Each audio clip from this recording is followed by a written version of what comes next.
Hello everyone, welcome to DSS online classes. We will start with NCERT class 9th history chapter pastoralism in the modern world. In this video we will discuss our next topic and that is pastoralism in Africa. So students, let's start. So children, Africa has over half the world's pastoral population. Following are some of the important nomads tribes of Africa like Maasai of East Africa, Somali, Boran, Turkan, Bushin of Kalaharis. So these are the tribal group or pastoral groups. Most of the nomad people now live in semi-arid grasslands or arid deserts where rain-fed agriculture is difficult. Rearing animals like cattle, camels, goat, sheep, and selling milk, meat, animal skin and wool are their main economic activity. Some of them also earn through trade, transport and agriculture. तो students, जैसे आपने India के बारे में पढ़ा, India के पेस्ट्रल communities के बारे में पढ़ा है, लास्ट वीडियोस में समझा है उसे, वैसे ही जो ये आपका लास्ट टॉपिक है पेस्ट्रलिज्म इन अफ्रीका, ये इसमें भी आप अफ्रीकन पेस्ट्रलिस्ट के बारे में समझेंगे। इनका भी जो मूवमेंट था वो इसी तरह का था। ये सेमी एरिड रीजन्स में रहते थे जहाँ पे थोड़े बहुत ग्रास लैंड थे, और ये इसलिए उन रीजन्स में रहते थे क्योंकि इनके पास भी जो है बहुत सारे कैटल्स होते थे लाइक कैमल, गोट, शिप। इनका जो मेन काम होते या ऑक्यूपेशन था वो selling milk, meat, animal skin, wool etcetera. ये इनकी इकोनॉमिक एक्टिविटीज़ थी।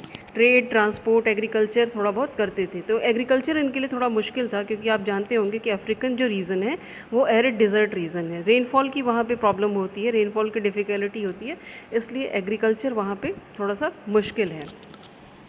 सो students, Maasai is the most important group of nomads of Africa. अब इस चैप्टर में जिस ग्रुप के बारे में, जिस केस स्टडी को हम करने वाले हैं, पढ़ने वाले हैं, उस ग्रुप का नाम है मसाईज़ ग्रुप। इंडिया में आपने कई अलग अलग पेस्ट्रल कम्युनिटीज़ के बारे में पढ़ा, इसमें हम मसाईज़ कम्युनिटी को ही पढ़ेंगे, उसकी ही केस स्टडी को समझेंगे।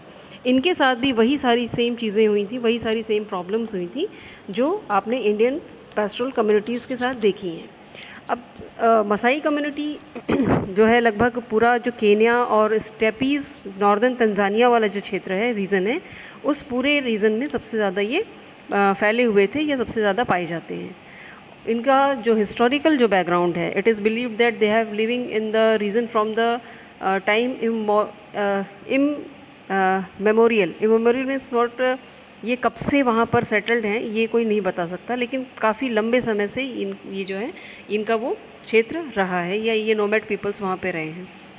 The Masais cattle herder live primarily in East Africa और South Kenya and Tanzania. The title Masai का जो मतलब होता है, जो मीनिंग होता है, अगर से दो पार्ट में आप बांट दें तो माँ और साई। माँ साई मतलब माई पीपल।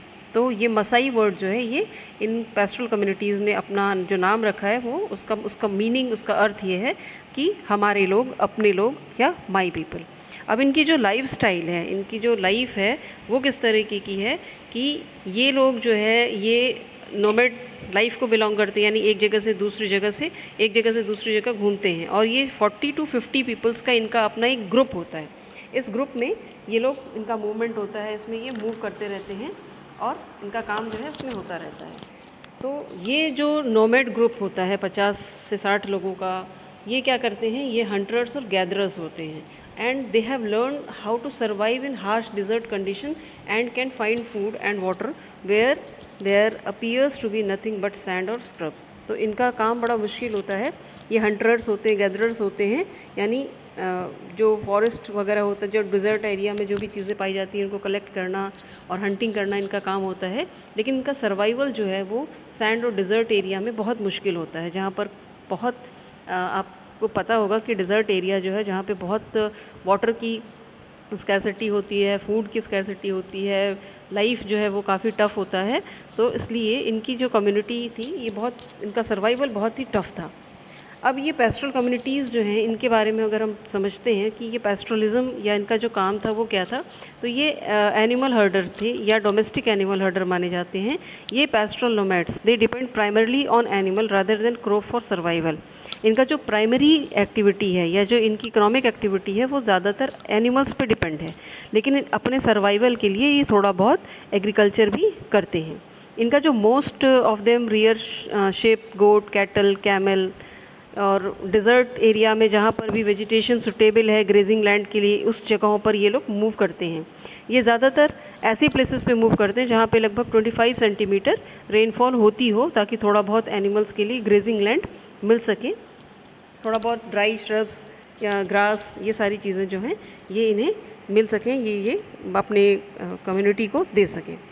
अब स्टूडेंट्स, अब इन कम्युनिटीज़ के साथ क्या हुआ, या कॉलोनियल रूल और ने कैसे इन कम्युनिटीज़ के ऊपर अपना इम्पैक्ट डाला। The life of the Maasai was affected by the spread of European settlers during the 19th century. The Europeans took and fenced land for their own use. Due to this, the traditional way of life for the native people has changed forever. तो colonial rule आने के बाद से इनकी life जो है वो पूरी तरह से बदल गई। जैसे आपने इंडिया में पढ़ा है कि कॉलोनियल्स की लाइफ जो है, कॉलोनियल्स के आने के बाद से पेस्ट्रोल या नोमैड्स की लाइफ पूरी तरह से चेंज हो गई, उसी तरह से इनकी भी लाइफ पूरी तरह से चेंज हो गई, पूरी तरह से बदल गई। The Europeans drove the original inhabitants of their land और areas. Although Africans were using the pasture, but there was always a balance between the people, animal and land.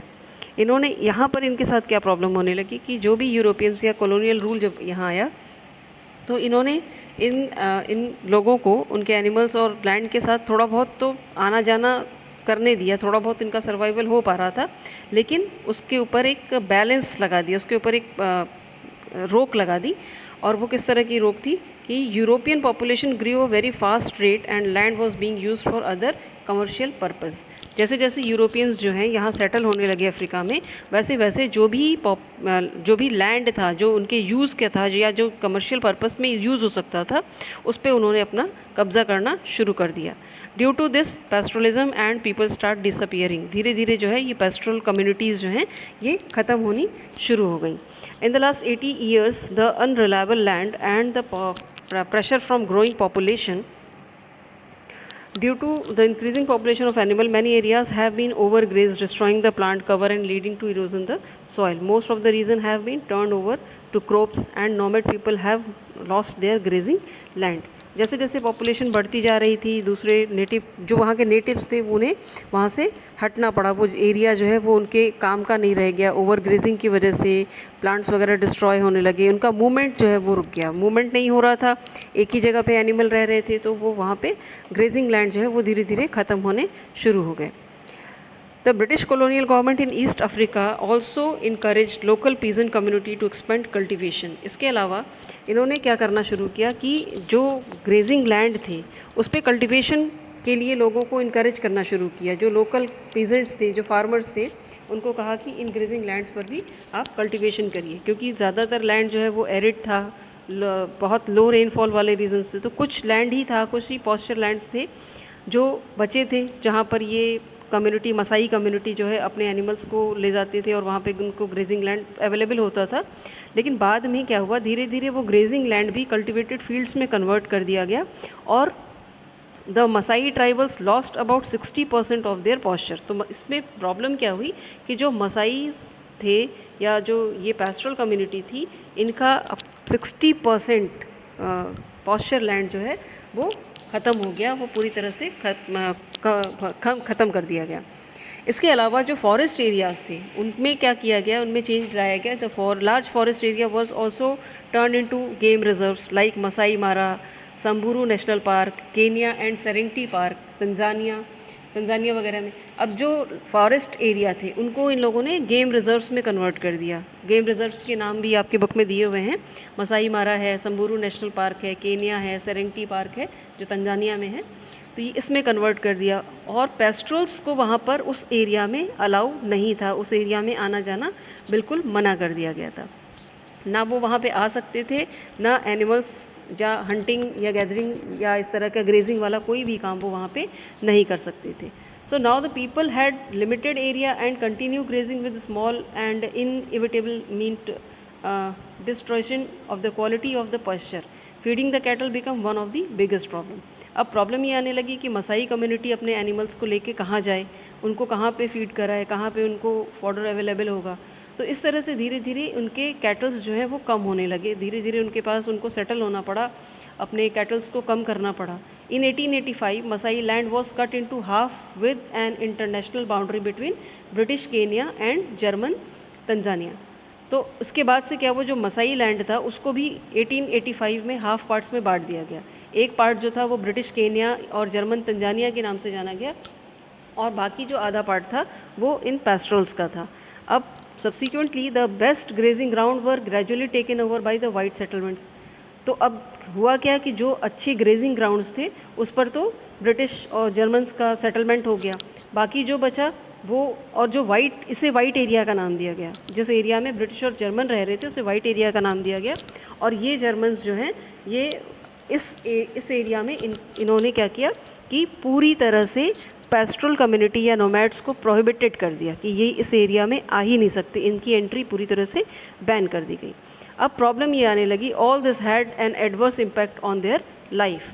The bounding of Maasai people had a severe impact on them especially during adverse condition like drought। इसके बाद उन्हें drought भी face करना पड़ा, साथ ही साथ उनके जो ग्रेजिंग लैंड थे वो पूरी तरह से डिस्ट्रॉय हो गए, कुछ जो है कैप्चर कर लिए गए, कुछ जो है एक सेटलमेंट के थ्रू जो है वो वाइट्स के हिस्से में चले आए। अब ये सारी चीज़ें जो है एक बहुत बड़ी प्रॉब्लम के तौर पे मसाईज ने फेस की, और उनकी जो कंडीशन थी वो दिन पर दिन और भी बुरी होती जा रही थी। इसके साथ ही साथ एक टाइम ऐसा आया कि वहाँ पे ड्रॉट आया, सूखा पड़ गया।